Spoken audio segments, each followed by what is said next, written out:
This is very famous. This is the exit of Tunnel Harry and the monument to the soldiers.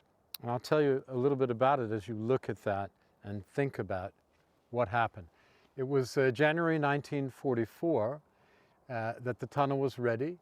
And the escape was planned for the 24th and the 25th of March in 1944. So the war was only going to last another year. So that was the end of the tunnel, and this was the entrance of Tunnel Harry. It was under a stove inside a barracks.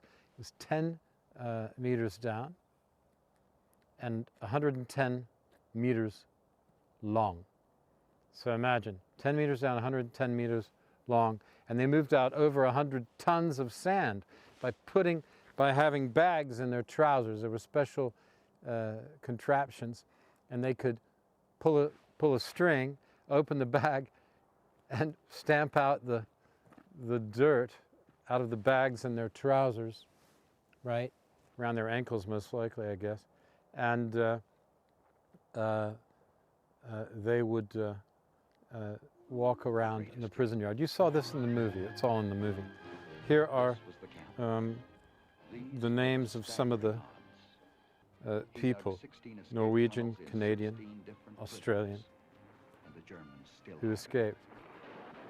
Poles, Lithuanians, British, a lot of British, and Americans. Of course, there were a lot of British here. They were all flyers. They were all flyers, Air Force people. So they were treated by the Geneva Convention fairly well. There was respect for them. That was not a concentration camp. But they were prisoners and they wanted to get out. Their job was to escape. And the Germans' job was to treat them under the Geneva Convention. But because they couldn't torture them and do things like that, they had another practice, which was to, and right around here you see all the foundations of the original camp. It's quite large. There's a little road going down the middle there. And you just see the foundations are all left. But of course the barracks would have been made of wood, and they've long since gone. But fascinating stuff. And to be here at last on the place where this all happened is quite amazing, because you imagine something different, and in the film it looks quite different, because actually, you know, if you were going to get to Switzerland, as a couple of the people did in the aeroplane, remember, and then you had Steve McQueen jumping a fence, I don't know where he was going.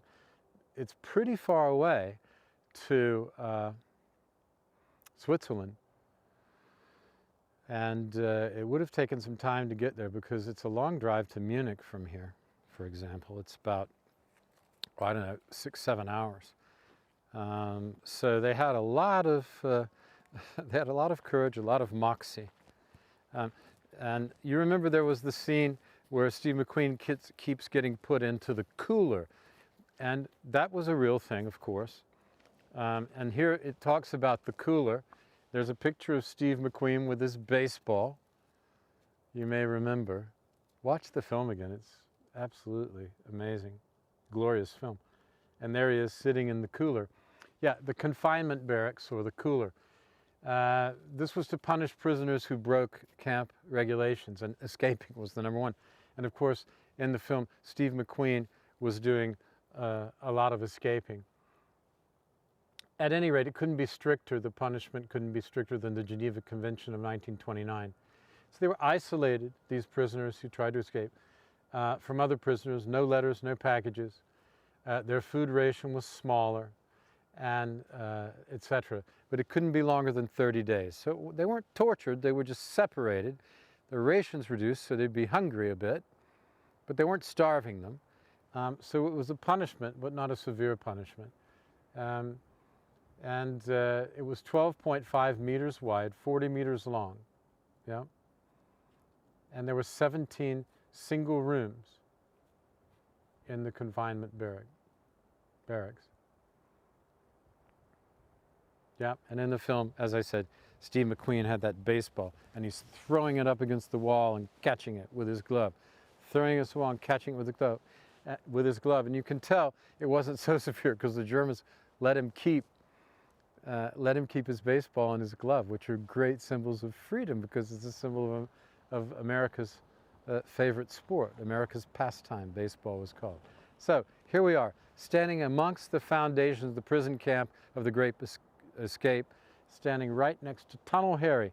There were 3 tunnels. Tunnel Harry was the one they used for the escape. 77 people got out, not 200, but it was, at any rate, one of the most fantastic feats of World War II. Okay? All right, now, see you next week. Sorry, see you next night. See you tomorrow night. What am I talking about? Next week. If it's Friday night, then it would be next week because we run repeats on Saturday and Sunday. I think my face is freezing. It's easy for me to say. Okay, thanks. I'm Will Richardson at Stalag Luft III, just outside Zagan, near the German border in Poland.